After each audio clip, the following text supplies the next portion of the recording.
शुक्लांबरधरं विष्णुं शशिवर्णं चतुर्भुजं प्रसन्नवदनं ध्यायेत् सर्वविघ्नोपशान्तये।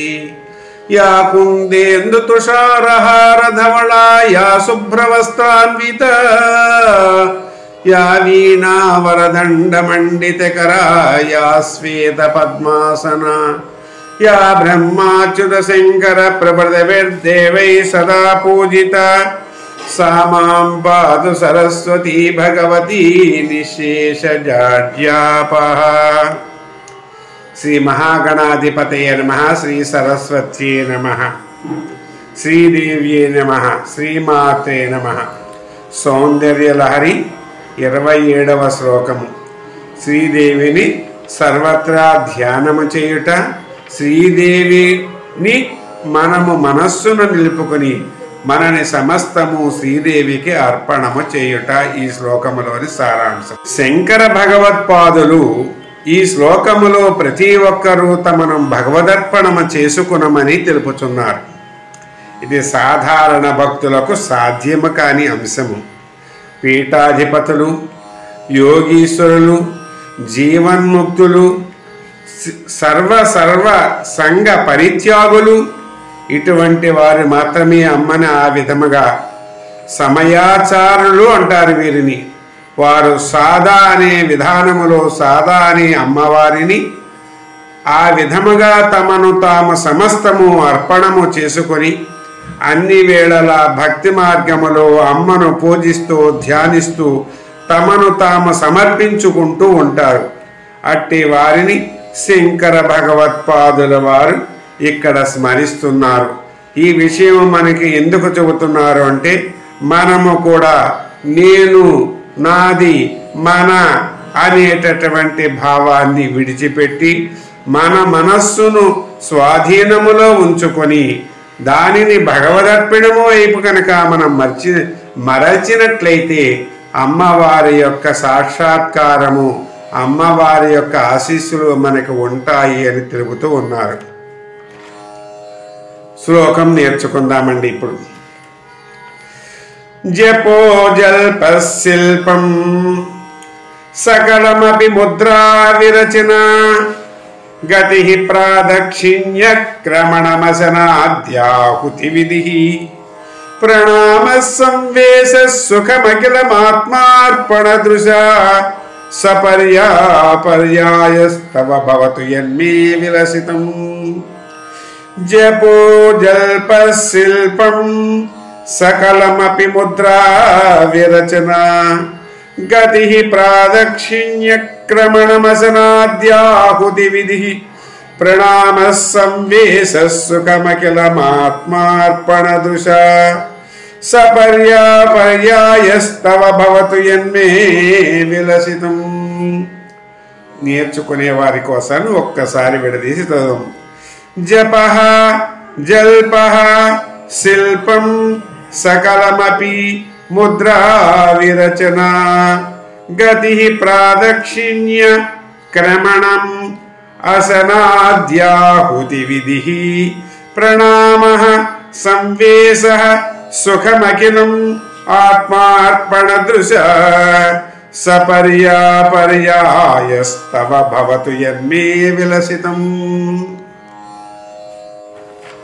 అర్థం: హే మాతా శ్రీదేవి, ఆత్మార్పణ దృశ నేను, నాది అనుభావమును మనస్సు నుండి తొలగించి సమస్తము పరమేశ్వరార్పణము అనేటటువంటి బుద్ధితోటి జపో జల్పః, జల్పః వాగుడుకాయ అంటామండి మనం, అంటే ఎక్కువగా మాట్లాడేటటువంటి వారు।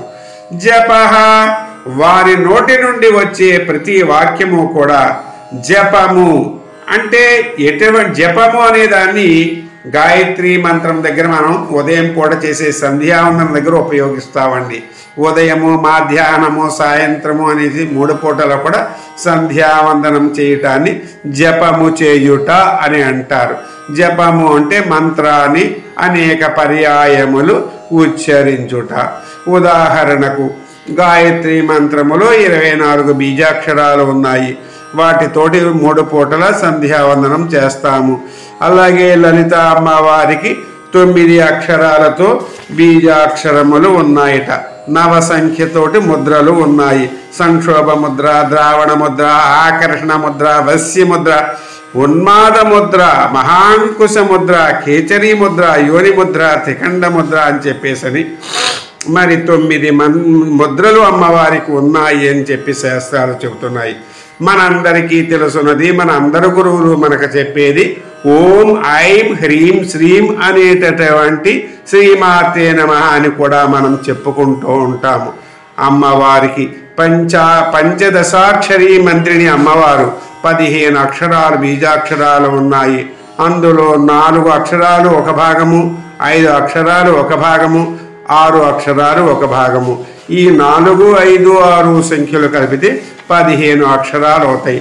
పంచదశాక్షరి, షోడశాక్షరి, అష్టాదశాక్షరి అని 3 మంత్రములు అమ్మవారికి బీజ మంత్రాలు ఉన్నాయి. వాటిని గురించి ఇక్కడ స్వామివారు మరి స్మరించటము జరిగినది. ఆ మంత్రాలను మనం నోటి నుండి వచ్చే ప్రతి అక్షరము కూడా ఆ మంత్రాలు కావాలి అని చెప్పేసి శంకర భగవత్పాదుల వారు జపో జల్పహ అనేటటువంటి విషయాన్ని ఇక్కడ ప్రస్తావించారు. ఇక శిల్పం సకలమపి ముద్ర విరచన ఇక్కడ చెబుతున్నాడు. శిల్పం సకలమపి, సకల భంగిమలు అంటే నీ శరీరములో ఉండేటటువంటి అవయవములు అన్నీ కూడా మనము సూర్య నమస్కారాలు చేస్తున్నాం. సూర్యునికి ఎదురుగా నుంచుని మరి శరీరములోని అన్ని అవయవములను కలుపుతూ మరి సూర్య నమస్కారములు చేస్తున్నాము. దాన్ని మనం చూస్తూ ఉంటాం సూర్య నమస్కారాలు. అదే విధముగా మరి సాష్టాంగ నమస్కారం చూస్తున్నాము. 8 అవయవాలను భూమి మీద పడుకొని భగవంతుడికి అర్పణము చేస్తున్నాము. అదే చెప్తున్నాడు. 2 చేతులు జోడించి మరి చేతులను 2 కలిపినట్లయితే మరి నమస్కార ముద్ర అవుతుంది. బొటన వేలును చూపుడు వేలును కలిపి ఉంచినట్లయితే మరి మరొక ముద్ర అవుతుంది. ఈ విధముగా చిన్ముద్ర అంటారు దీన్ని. ఇలాగ రకరకాలైనటువంటి ముద్రలు ఉన్నాయి. శివాలయములో శివార్చకులు అర్చన వేళ సమర్పించే ముద్రలు కొన్ని ఉన్నాయి. విష్ణాలయములో విష్ణువార్చకులు సమర్పించే ముద్రలు కొన్ని ఉన్నాయి. వీటిని మనం గాయత్రీ మంత్రంలో ఉపదేశం పురుషముఖం సంపుటం చైవ వితతం విశృందదా అని చెప్పి శ్లోకాల్లో చెబుతాయి ఈ అటువంటి అవయవాలు. అలాగే మన సాష్టాంగ నమస్కారంలో చెబుతూ ఉంటాం. ఉరస శిరస దృష్ట్యా మనస వచస తదా పద్భ్యాం కరాభ్యాం కర్ణాభ్యాం ప్రణామః అష్టాంగముచ్యతే. మన శరీరములోని జ్ఞానేంద్రియ కర్మేంద్రియములు అన్నింటిలోనూ 8 అవయవాలను భగవంతుడికి అర్పిస్తున్నట్టుగా వాటి ద్వారా నమస్కారం చేస్తున్నట్టుగా 8 ముద్రలను మనం సాష్టాంగ నమస్కారంలో వేస్తాము. అదే చెబుతున్నాడు ఇక్కడ. మనం నీ చుట్టూ నీవు 3 సార్లు ప్రదక్షిణ చేస్తున్నావు. అదే ఆత్మ ప్రదక్షిణ అంటున్నాము. దేవాలయంలోకి వెళ్ళి దేవుణ్ణి నువ్వు ముట్టుకోలేవు కాబట్టి, ఆ దేవునికి ప్రదక్షిణ నువ్వు చేయలేవు కాబట్టి, నీలో ఉన్నటువంటి ఆత్మనే పరమాత్మ అనే భావనతోటి నువ్వు ఆత్మ నమస్కారం చేస్తున్నావు. దీనిని ఆ గుడి చుట్టా చేసే ప్రదక్షిణ కూడా ఇటువంటిది అని చెప్తూ ఇక్కడ స్వామివారు శంకర భగవత్పాదుల వారు విశేషముగా చెబుతున్నారు. మనం చేసే ప్రతి అడుగు ప్రతి క్రియ కూడా భగవదర్పిణము కావాలి అని చెప్పి చెబుతున్నాడు. దీనికే మరల ఇంకా చెబుతున్నారు. గతి ప్రాదక్షిణ క్రమణం. నడక గతి అంటే మనిషి యొక్క వాడి గతి అంతేరా అంటూ ఉంటాం. అంటే వాడి ప్రస్తావన అటువంటిది అని. యాని కాని చ పాపాని జన్మాంతరకృతాని చ తాని తాని ప్రణశ్యంతి ప్రదక్షిణం పదే పదే. పాపోహం పాపకర్మాహం పాపాత్మాం పాపసంభవ త్రాహిమాన్ కృపయా దేవా శరణాగత వత్సల అని మనం భగవంతుడికి మనము ఆత్మ ప్రదక్షిణ నమస్కారం ఇక్కడ చెబుతున్నాడు. మనం చేసే ప్రతి నడక కూడా స్వామివారికి చేసే ప్రదక్షిణ కావాలి, అమ్మవారికి అని చెప్తూ అసనాద్యాహుతి విధి మనము తినే ఆహారము అసన ఆది అన్నాదులు అనేవి అన్నీ కూడా మనము తింటూ ఉంటాము. దానిని అసన నీలో ఉన్నటువంటి భగవంతుడికి జఠరాగ్నికి హోమంలో బయట మనం స్వహ ఇంద్రాయ స్వాహ యమునాయ స్వాహ వరుణాయ స్వాహ అని మనం భగవంతుడికి అర్పణము చేస్తూ ఉంటున్నాం హోమద్రవ్యాలు హోమంలో వేసి. అదేవిధంగా నీ శరీరంలో నీ తీసుకునే ఆహారము అంతా కూడా నీ శరీరములో ఉన్నటువంటి జఠరాగ్ని ద్వారా భగవదర్పణము కావాలి అని చెప్పేసి మనం చెబుతూ ఉంటాం. బ్రహ్మార్పణం బ్రహ్మహరౌ అని ఒక శ్లోకం ఉందండి. ఆ శ్లోకాన్ని మనం చదువుకుని మనం తినే సమస్తము కూడా ఆహారము కూడా ఆ బ్రహ్మకు, ఏ బ్రహ్మ? పరబ్రహ్మ. ఆ పరబ్రహ్మకు అర్పణము కావాలి అని చెప్పేసి మనం చేస్తున్నాము అని చెప్పేసి ఆహుతి విధి అగ్నియందు నీవు సమర్పించే హవిస్సులాగా నీ శరీరములోకి తీసుకున్న నీ ఆహారము జఠరాగ్ని ద్వారా భగవదర్పణము కావాలి అని చెప్పేసి శంకర భగవత్పాదులు వారు చెబుతున్నారు. అదే కాదండి, సంవేశ ప్రణామ. నీవు పడుకుంటూ ఉంటావు, పడుకున్నప్పుడు వేసేటటువంటి ఆసనమును అంటే శయనాసనమును ఇక్కడ మనము ఇందాక మనం చెప్పుకున్నాం. పురస శిరస దృష్ట్యా మనస వస్య తడాభ్యాం కరాభ్యాం కర్ణాభ్యాం అని ఆ విధమైనటువంటి 8 అంగములతో నువ్వు చేసేటటువంటి సాష్టాంగ నమస్కారము కావాలి అని చెప్పేసి ఇక్కడ శంకర భగవత్పాదులు వారు చెబుతున్నారు. అఖిలం సుఖం. ఆ విధముగా నువ్వు అనుభవించేటటువంటి సమస్త భోగాలను భగవదర్పణము నువ్వు చేసుకోగలిగినప్పుడు నీకు వచ్చేటటువంటి దుఃఖాలన్నింటినీ కూడా నావి అనుకుని భగవంతుడు తాను స్వీకరించి నీ తరపున ఆయన బాధపడతాడు. ఎలాగా అంటే దూర్వాస మహర్షి మరి ఆయన్ని అంబరీషుణ్ణి శపిస్తే శ్రీ మహావిష్ణువు తాను స్వీకరించి దశావతారాలు ఎత్తినట్లుగా యన్మే విలసితం యత్ మే విలసితం, ఏవైతే నా యొక్క సమస్త శ్రేష్టలు ఉన్నాయో అవి తవ నీకు పర్యాయ నేను నీకు సమర్పించే సకల సపర్యలు కావాలి అని చెప్పేసని మనము అందరము కూడా ఆ భావనతోటి భగవంతుని యొక్క పూజా కార్యక్రమాలను మనము అర్పించుకోవాలి అని చెబుతూ మరి శంకర భగవత్పాదులు వారు విశేషంగా చెప్పారు ఇక్కడ ఈ శ్లోకములో. దీని భావాన్ని ఒకసారి చూద్దాము. భక్తుడు తనను భగవదర్పణము చేసుకోవాలి, ఆత్మార్పణము కావాలి.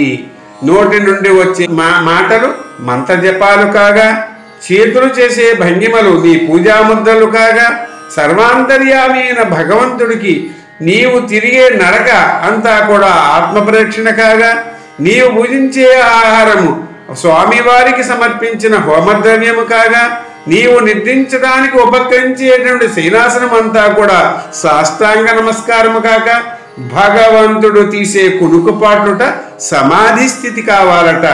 నా సుఖ సంతోషములు నీకు సమర్పిస్తున్నాను, నా విలాసములు నీకు మరి పూజాహారములు కావాలి అని చెప్పేసని, నేను నీకు చేసే సేవలు పూజలు ఇవేనని చెప్పేసి భక్తుడు తనను తాను భగవదర్పణము చేయాలి అని చెప్పేసని శంకర భగవత్పాదులు వారు ఇందులో చెప్పడం జరిగింది. విశేషాంశములు చూద్దామండి.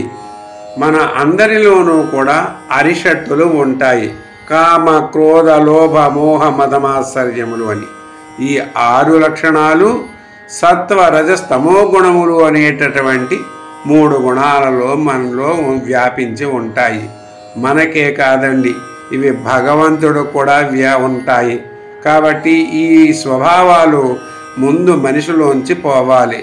అది పోవాలి అంటే ముందు మనము ఈ నేను నాది అనే భావన మనస్సు నుండి పోవాలి అంటే కామక్రోధాలు పోవాలి. ఈ కామక్రోధాదులను గురించే లలిత అష్టోత్తర శతనామ స్తోత్రముల్లో 85వ నామం నుండి 90వ నామం దాకా 6 పదాలు నామాలు చెప్పాడు. బండదైత్య మహాసత్వనాశనాయ నమః, క్రూరభండశిరస్యేద నిపుణాయై నమః రక్తాక్షరక్తజిహ్వాదిశిక్షణాయై నమః ఓం దాత్రచ్యుతసురాధీసుసుదాయై నమః ఓం మహిషాసురదోర్వీర్యనిగ్రహాయై నమః ఓం చండముండనిశుంభాదిఖండనాయై నమః ఓం కామక్రోధాదిషడ్వర్గనాశనాయై నమః. అమ్మవారు మనలోని కామక్రోధాది 6 గుణాలని తొలగిస్తుందట. అంచేత అమ్మని మనము నమ్మాలి, అమ్మ చరణాలను మనం వేడుకోవాలి. రాక్షసులు అనేవాళ్ళు ఎవ్వరూ లేరండి, అందరూ మనుషులే. స్వభావము సత్వరజస్తమో గుణముల ద్వారా ఈ రాక్షస స్వభావము వస్తుంది. మనిషికి దేహానికి నాశనము ఉన్నది, కానీ ఆత్మకు నాశనము లేదు. మనం అన్ని ఉపనిషత్తుల ద్వారా తెలుసుకుంటున్నాము. కాబట్టి ఇక్కడ మనిషిని శరీరాన్ని చంపుతున్నాడు, శరీర స్వభావాన్ని చంపుతున్నాడు, శరీరములోని గుణాలను చంపుతున్నాడు తప్ప, చస్తున్నాయి తప్ప ఆత్మ చావటం లేదు. ఇక్కడ ఆత్మ విద్యను గురించి శంకర భగవత్పాదుల వారు చక్కగా చెప్పారు. ఈ 6 తొలగినప్పుడు కానీ సత్వరజస్తమో గుణములను పోగొట్టుకుని 4వదైనటువంటి గుణరహితమైన స్వభావము తెలిసినప్పుడు కానీ నీకు నేను నాది అనేది పోదు, ఆత్మ విద్య అలవడదు. అందుకే అప్పుడు అదన్నీ వచ్చినప్పుడు నీ శరీరమును కూడా నీవు నాది అని అనుకోవు. అప్పుడే జనన మరణాలను సుఖ దుఃఖాలను నువ్వు సమానంగా చూడగలుగుతావు అని చెప్పటం కోసాన్నే ఈ శ్లోకంలో ఇంత విశేషంగా చెప్పడం జరిగింది. శ్రీకృష్ణుడు కూడా భగవద్గీతలో ద్వారా అర్జునుడికి ఇవే చెప్పాడండి. ఆయనలో ఉన్నటువంటి కామక్రోధాదుల వల్ల ఆయన నిస్తేజుడైపోయాడు. ఆ స్థితిలో ఉన్నటువంటి ఆ అర్జునుడికి కృష్ణుడు చేశాడు, యత్కరోషి యదస్నాసి యజ్జుహోషి దధాసి యత్ యతపస్యసి కౌంతేయ తత్కురుష్వ మదర్పణం మన్మనాభవ మద్భక్తో మధ్యాజీ మాం నమస్కురు మామే వైష్యసి కౌంతేయ ప్రతిజానే ప్రియోసి మే. అర్జున, కర్మ చేయటం వరకే నీది, దాని యొక్క ఫలితమును గురించి నీకు సంబంధము లేదు. అదేవిధంగా భుజించే ఆహారము, హోమము, హవ్యము సమస్తము కూడా తపస్సు అన్నీ మనము భగవంతుడికి అర్పించినప్పుడు మన సుఖ దుఃఖాలను భగవంతుడే చూసుకుంటాడు. అదే చెబుతున్నాడు, నాయందే ఎవరైతే మనస్సు లగ్నం చేస్తారో, ఏ భక్తుడైతే నన్ను పూజిస్తాడో నమస్కరిస్తాడో అటువంటి వాని యొక్క ఆత్మయందు నన్ను నిలుపుకొని మత్పరాయణం అనుకుంటూ సేవిస్తాడో అటువంటి వారిని నేను రక్షిస్తాను అని చెప్పి నారాయణుడు చెప్పినట్టుగాని శంకర భగవత్పాదుల వారు ఇక్కడ అమ్మవారిని ఎవరైతే కామక్రోధాదులను జయించి ఆత్మలో ఉన్నటువంటి పరమాత్మను తెలుసుకుంటారో అటువంటి వారు తమను తాముగా భగవంతుడు అర్పణం చేస్తారు. అటువంటి వారికి తప్పక మోక్షం వస్తుందని తెలియజేస్తూ మంగళాశాసనం చేసుకుందాము. ఓం స్వస్తి.